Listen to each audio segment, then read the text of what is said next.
Ouais, ça commence super bien. Bonjour Marie-Lise et Sébastien. Vous êtes un duo de coachs rapprochés pour dirigeants et entrepreneurs et vous les aidez à contribuer à réussir avec ce supplément d'âme qui fait leur valeur ajoutée. J'ai l'impression en vous écoutant que en fait, plus vous êtes dans votre relation, plus vous honorez vos valeurs morales personnelles Mmh. et que c'est une façon de prendre soin de vous chacun.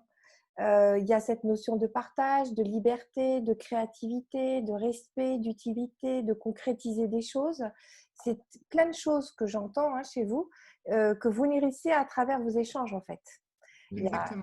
Est-ce qu'il y a quelque chose de complètement dingue que vous ayez fait tous les deux pour prendre soin de votre duo, de votre relation?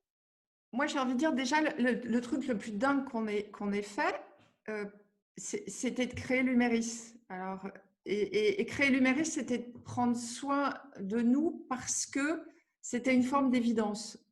Mais c'était un peu une folie parce qu'on a créé l'Huméris euh, il y a 8 ans maintenant. Et il y a 8 ans, parler de réussir avec un supplément d'âme, c'était probablement, on va dire, un peu en avance de phase.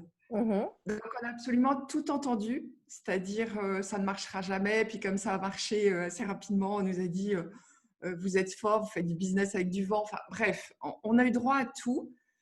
Et on avait probablement à l'époque aussi pas les bons mots. Enfin bon, voilà, on était des apprenants entrepreneurs aussi.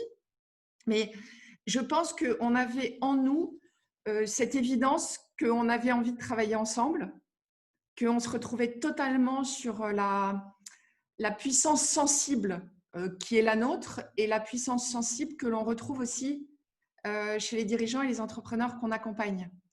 Mais à l'époque, c'était un peu une folie. C'était Mhm. un peu une folie. Et après, euh, moi, je pense que la folie, elle est au quotidien. En tout cas, c'est ce qui me plaît parce que je ne suis pas très fan de la routine. J'ai besoin d'une forme de créativité. Et je pense que on nourrit cette folie un peu tous les jours, finalement.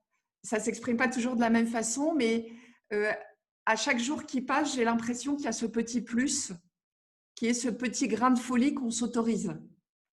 Vous osez ensemble. Ouais, on ose ensemble. Et on ose de plus en plus, Oui, d'ailleurs. oui. Et je crois qu'au début, c'est un peu la chance du débutant. Si tu veux, tu démarres, tu sais pas trop, mais voilà, c'est une forme d'évidence, tu y vas, l'univers conspire à ta réussite, tout ça. Et puis, plus tu avances et plus tu prends soin de toi, puisque plus tu sais Mm, quelle est la bonne place, c'est le meilleur endroit pour toi et donc pour les autres. mm. Oh, des éléments fous, on en a fait plusieurs, mais après à Oui, notre échelle. Mais on a loué un château à 30 000 euros sans être sûr de pouvoir le remplir. Enfin, on a fait pas mal d'erreurs. On a réussi à le remplir, mais on a gagné au trève et on a un petit peu perdu même.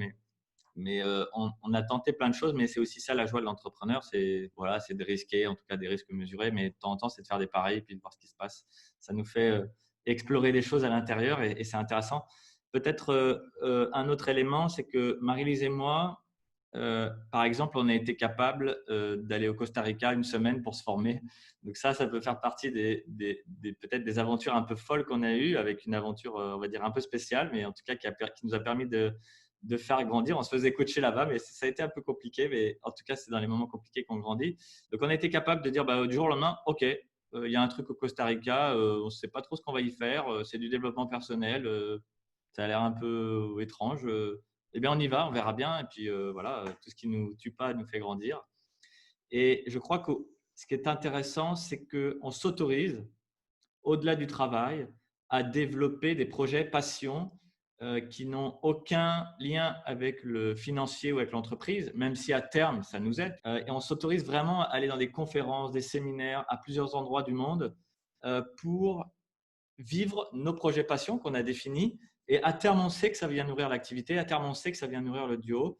Mais tout ça, c'est vraiment se laisser porter. Quand on le peut, on le fait. On se laisse porter par cette vague-là de plaisir, d'émotions qui nous remplit. Et c'est parce qu'on se remplit, encore une fois, qu'on nourrit son rêve, pas forcément directement, mais indirectement. Et c'est grâce à tout ce réservoir d'énergie, parce que tout ça, ça crée des souvenirs, c'est des émotions qui sont stockées dans le cerveau, notamment limbique. Et dans les moments difficiles, on se dit, voilà, on a fait ça quand même, on était un peu fou, voilà, on a fait ça, voilà, on a ce sujet-là qui nous porte. peut-être qu'il y a des moments moins drôles, mais ce sujet-là nous porte. Il y a une conférence dans une semaine, il y a un séminaire de 4 jours dans 2 mois, etc., etc. Et quand on est dans ces moments-là, alors là, on part dans des sphères qui sont tout autres. On est sur l'inconscient, on est sur l'invisible, voilà. Et donc ça, c'est des moments qui nourrissent toute notre activité, qui comme un fil. On aime bien dire un fil bleu, parce que le rouge parfois est un peu agressif. On aime bien dire un fil bleu. C'est un peu le fil bleu, l'Iméris. C'est un peu l'être humain dans toute sa profondeur et dans toute sa spécificité qui nous intéresse. Vous nourrissez le même rêve. Je crois.